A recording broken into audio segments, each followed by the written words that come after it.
दिल्ली की हमारी यशस्वी मुख्यमंत्री बहन रेखा गुप्ता जी, उपस्थित सभी कार्यकर्ता बंधुओं, दोस्तों, आज हमारी पार्टी का स्थापना दिवस है। और जैसा अरुण भाई साहब ने कहा कि संयोग से आज रामनवमी भी है और महर्षि कश्यप की जयंती भी है, तो मैं आज इन तीनों अवसर की आपको बहुत बहुत शुभकामनाएं, बहुत बहुत बधाई देता हूं। 6 अप्रैल 1980 से जो हमारी यात्रा प्रारंभ हुई,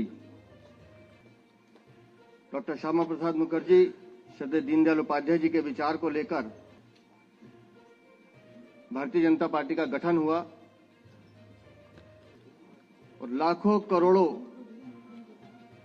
कार्यकर्ताओं की मेहनत, समर्पण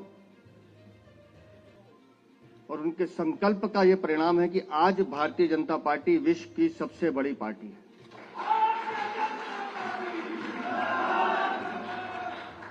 और हम सब कार्यकर्ता सौभाग्यशाली हैं कि हम उस पार्टी में काम कर रहे हैं जिस पार्टी में माननीय प्रधानमंत्री श्रीमान नरेंद्र मोदी जी का करिश्माई सुशासन है, तो वहीं हमारे राष्ट्रीय अध्यक्ष के रूप में श्री जगत प्रकाश नड्डा जी का बहुत ही धैर्य, संयम और विवेकपूर्ण नेतृत्व भी है।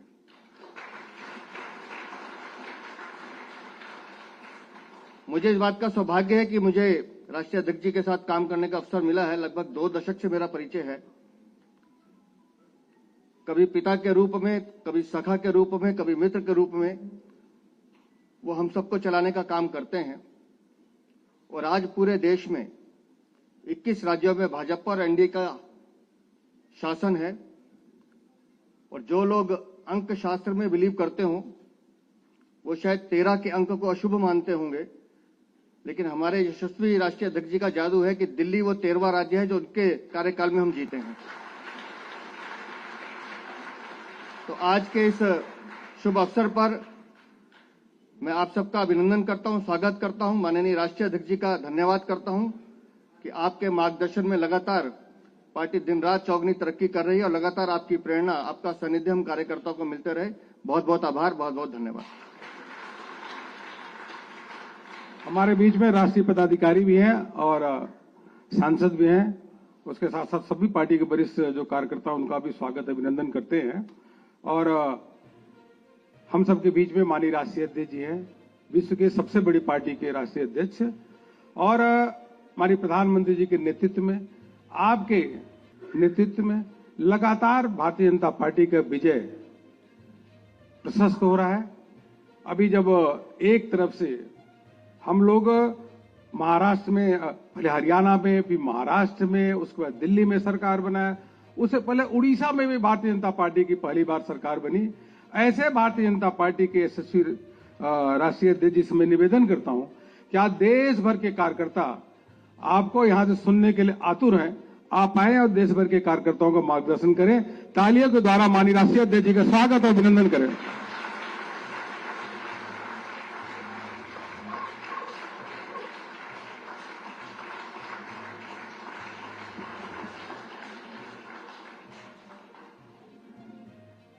आज के स्थापना दिवस के अवसर पर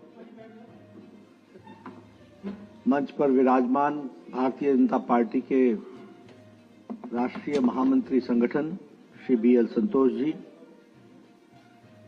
दिल्ली की यशस्वी मुख्यमंत्री बहन रेखा गुप्ता जी, हमारे राष्ट्रीय महामंत्री अरुण सिंह जी और दिल्ली के बहुत ही जुझारू और कर्मठ अध्यक्ष श्री वीरेंद्र सचदेवा जी, आज एक ऐतिहासिक दिन है जब हम सब लोग भारतीय जनता पार्टी का 40वां स्थापना दिवस मना रहे हैं। सबसे पहले तो मेरी ओर से और पार्टी के सभी करोड़ों कार्यकर्ताओं की ओर से आप सबको स्थापना दिवस पर बहुत बहुत शुभकामनाएं, बहुत बहुत बधाई। आज रामनवमी भी है, इसलिए रामनवमी के भी शुभ अवसर पर, शुभ दिन पर आप सबको रामनवमी की भी बहुत बहुत शुभकामनाएं। जय श्री राम। आज 9वें दिन नवरात्रि के जब मां सिद्धिदात्री कमल पर विराजमान होती हैं, वो दिन है। और इसलिए आज का दिन भारतीय जनता पार्टी को मां सिद्धिदात्री का भी विशेष आशीर्वाद प्राप्त होता है। हम सब लोग राष्ट्र के पुनर्निर्माण में, नेशनल रिकंस्ट्रक्शन में, एक पॉलिटिकल मूवमेंट के रूप में, एक राजनीतिक आंदोलन के रूप में इस सफर में अपने आप को शामिल करते हैं। और इसलिए हमें याद रखना चाहिए कि हमारी यात्रा 1951 में राजनीतिक आंदोलन की शुरू हुई। वो यात्रा जनसंघ के रूप में, भारतीय जनसंघ के रूप में यात्रा शुरू हुई। राजनीतिक परिस्थितियों को देखते हुए 77 में कुछ समय के लिए हम जनता पार्टी में शामिल हुए और फिर अपने वैचारिक वैशिष्ट्य को लेकर 6 अप्रैल 1980 को फिर से हमने भारतीय जनता पार्टी के रूप में इस आंदोलन को आगे बढ़ाया। एक नई, एक वैकल्पिक राजनीतिक व्यवस्था, एक वैकल्पिक राजनीतिक संस्कृति, इस बात को लेकर के यह आंदोलन चलता रहा। आज जब मैं याद करता हूं तो मुझे बैठे बैठे, जब अभी चर्चा हो रही थी, तो मुझे याद आया कि किस तरीके से जब हमने जनसंघ के दिया को अलविदा कहा तो उस समय अटल जी ने क्या वाक्यों का प्रयोग किया था।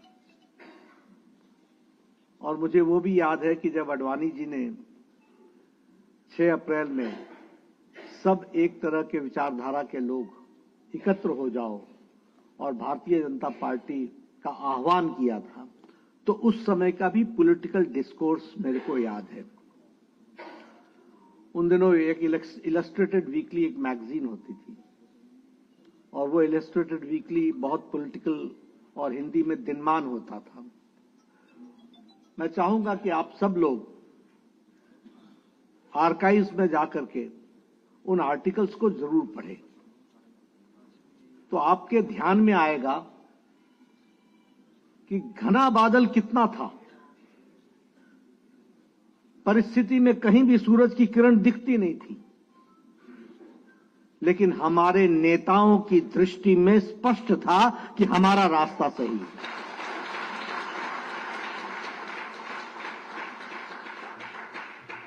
और इसलिए उसी से हम ताकत लेकर के आगे बढ़ते चले गए। और आज हम नहीं, हमारे विरोधी भी पार्लियामेंट में भी जब भाषण देते हैं तो कहते हैं ये जो दुनिया की सबसे बड़ी पार्टी है, यानी the certificate is not given by us, it is given by them. वो कटाक्ष हमारे ऊपर जरूर करें, लेकिन वह भी इस अलंकार के साथ कहते हैं कि ये जो दुनिया की सबसे बड़ी पार्टी है।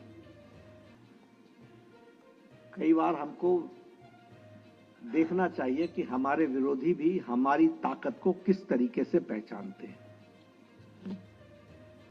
ये सब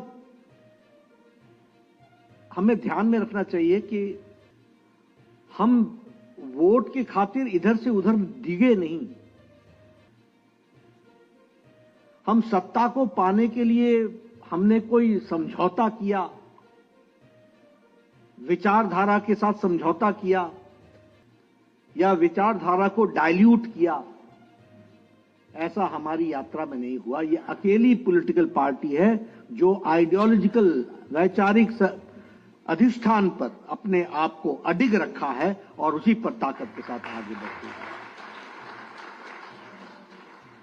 अभी संतोष जी बता रहे थे 1965 में, आज लगभग 60 साल हो गए। 22 से 25 अप्रैल पहली बार दीनदयाल उपाध्याय जी ने एकात्म मानव दर्शन इसका व्याख्यान दिया था। 22 से 25 अप्रैल 1965 और फिर कैलिकट अधिवेशन में एकात्म मानववाद को लेकर के हम आगे बढ़े। हमारा उस समय मजाक उड़ता था, खिल्ली उड़ती थी, ये क्या है तुम्हारा कोई इकोनॉमिक एजेंडा है क्या? क्योंकि कार्ल मार्क्स के चश्मे से देखने वाले लोग एकात्मता में, होलिस्टिक में, इंक्लूसिव में किसी चीज को सोच सके, ये कल्पना से बाहर था। और कांग्रेस धीरे धीरे अपने आइडियोलॉजिकल डाइल्यूशन की ओर चल पड़ी थी। उसका आइडियोलॉजिकल डाइल्यूशन शुरू हो चुका था, उसमें ह्रास आ चुका था, लेकिन भारतीय जनता पार्टी ने एकात्म मानववाद को आगे बढ़ाया। और जब हम सरकार में आए, जनता पार्टी में, जहां हमारी प्रदेश की सरकारें बनी, तो उसको रूप देने का काम हम लोगों ने अंत्योदय के माध्यम से किया। और वही अंत्योदय को, उसी अंत्योदय को आगे बढ़ाने का काम मोदी जी के नेतृत्व में इस मंत्र पर हम चल पड़े, सबका साथ, सबका विकास, सबका विश्वास, सबका प्रयास, ऑल इंक्लूसिव, सबको इंक्लूड करना, सबको इन्वॉल्व करना, सबका इनपुट लगाना और सबके विकास के लिए हमने प्रयास करना। यह सरल शब्दों में साधारण व्यक्ति को समझ में आए, इस दृष्टि से हम लोगों ने इस आइडियोलॉजिकल यात्रा को आगे बढ़ाया। आज के दिन हमें श्यामा प्रसाद मुखर्जी जी को, पंडित दीनदयाल उपाध्याय जी को, अटल बिहारी वाजपेयी जी को, आडवाणी जी को, उषा भाऊ ठाकरे जी को, सुंदर सिंह भंडारी जी को, जगन्नाथ राव जोशी जी को, ऐसे महान एक लंबी श्रृंखला है। जो आज भारतीय जनता पार्टी का ताज दिख रहा है, उसके ये नींव के पत्थर रहे हैं, ये हमको ध्यान रखना है। और इसी कारण से आज हम इस मुकाम पर पहुंच सके हैं कि हम दुनिया की सबसे बड़ी पार्टी बनकर के खड़े हैं। संगठनात्मक शक्ति हमारी ताकत रही है।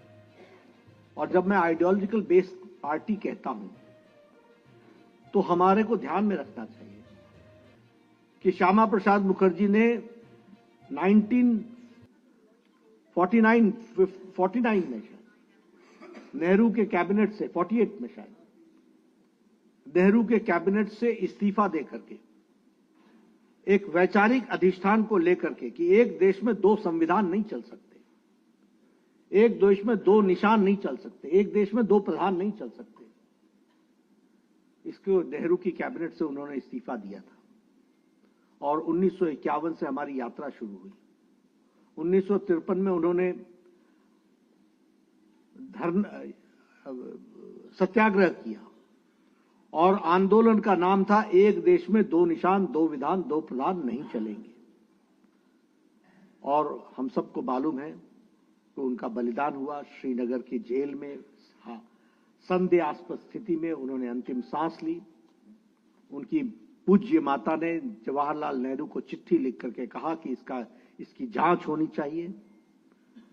जवाहरलाल नेहरू जी ने उसको ठंडे बस्ते में डाल दिया और हमारे लाखों कार्यकर्ताओं ने बहुत गहरी सांस लेकर कहा था कि यह लड़ाई जारी रहेगी और हम इसको पूरा कर सकेंगे।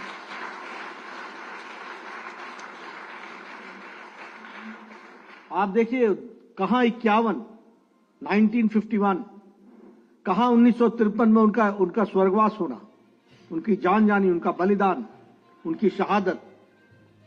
और 2019 के 6 अगस्त को मोदी जी के नेतृत्व में और अमित शाह जी के रणनीति से धारा 370 को हम धाराशाही करते हैं। ये है हमारा आइडियोलॉजिकल अधिष्ठान। कितनी बार हम श्रीनगर गए, लाल चौक पर गए, झंडा फहराया, प्रधानमंत्री मोदी जी भी गए डॉक्टर मुरली मनोहर जोशी जी के साथ। मैं उस समय युवा मोर्चा का राष्ट्रीय अध्यक्ष था। कितनी बार यात्राएं निकली, कितनी बार भारत का संदेश लेकर के, तिरंगा लेकर के हम जम्मू कश्मीर गए, लेकिन हमने कभी भी कॉम्प्रोमाइज नहीं किया और उसका नतीजा है कि आज हम हासिल करते हैं।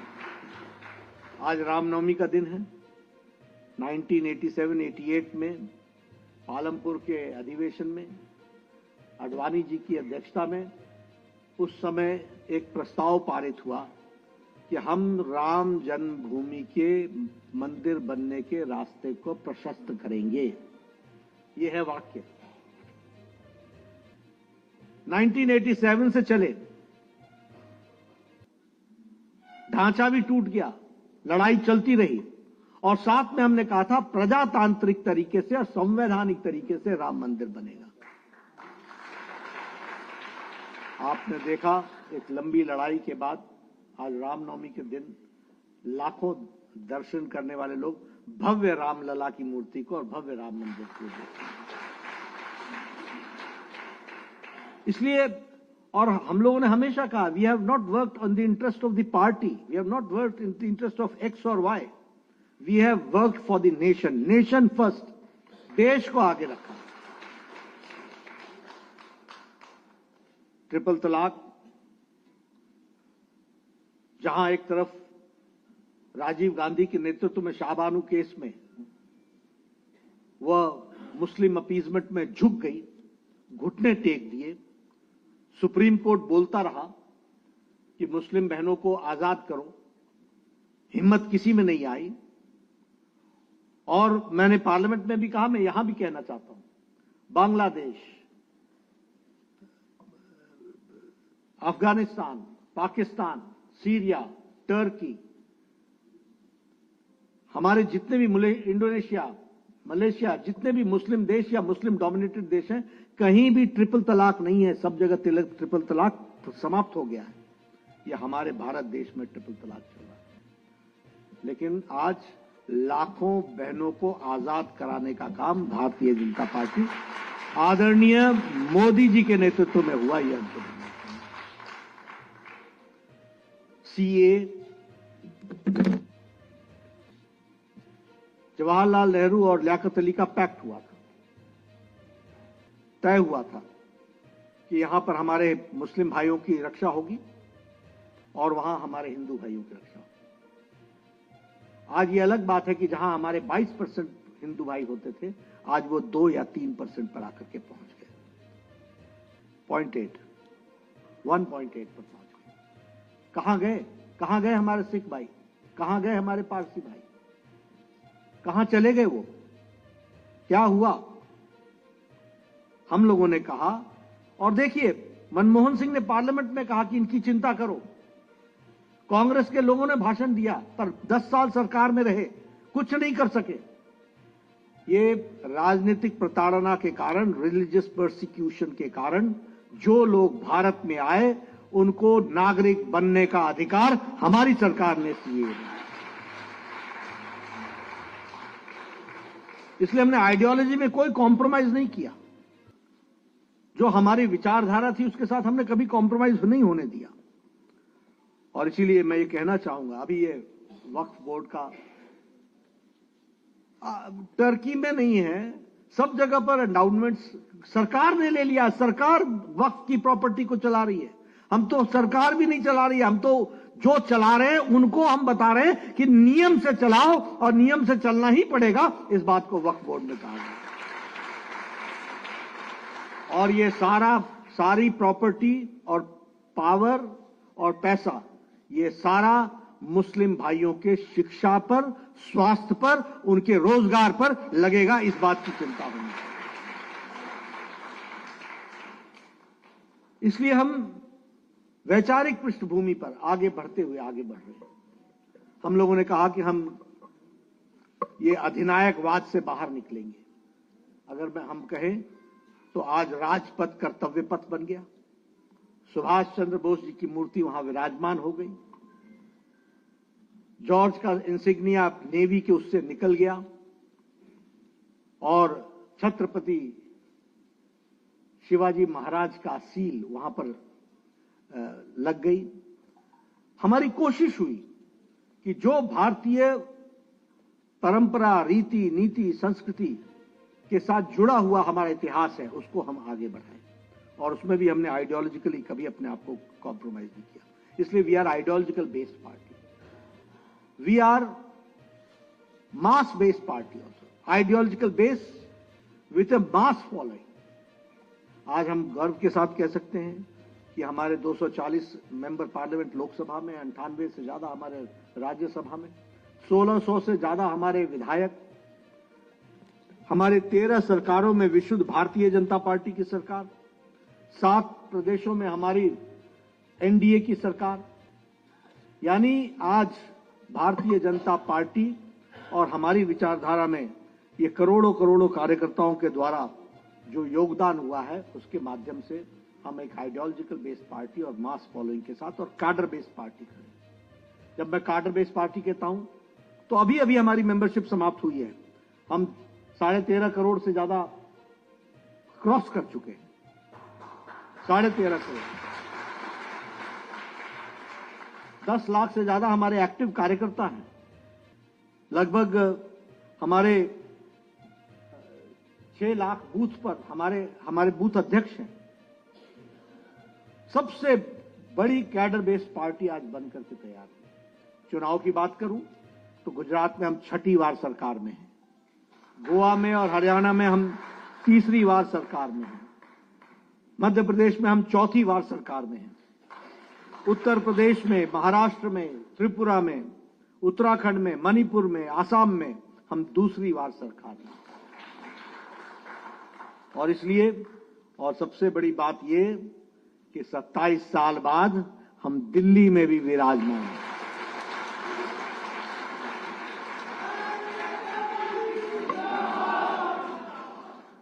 इसलिए मित्रों, यह हम सबको खुश होना चाहिए कि हम जैसे भी भारतीय जनता पार्टी के कार्यकर्ता बने हैं, हम बहुत सौभाग्यशाली हैं, because this is the only political party which has got a scientific growth.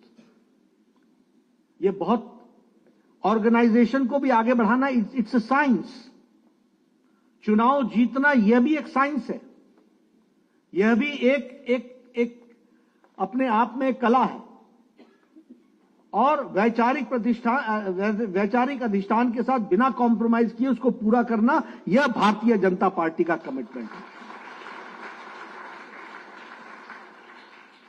और अगर हम कहें तो चाहे वो प्रधानमंत्री गरीब कल्याण अन्न योजना हो, आयुष्मान भारत हो, स्वच्छता अभियान में हमारे इज्जत घर बनाने की बात हो, या फिर उज्ज्वला योजना में गैस का सिलेंडर देने की बात हो, गांव, गरीब, वंचित, पीड़ित, शोषित, दलित, किसान, हमारे युवा, महिलाएं, हमारे आदिवासी भाई, इन सब की चिंता अगर की है तो मोदी जी के नेतृत्व में 10 सालों में हम लोगों ने किया।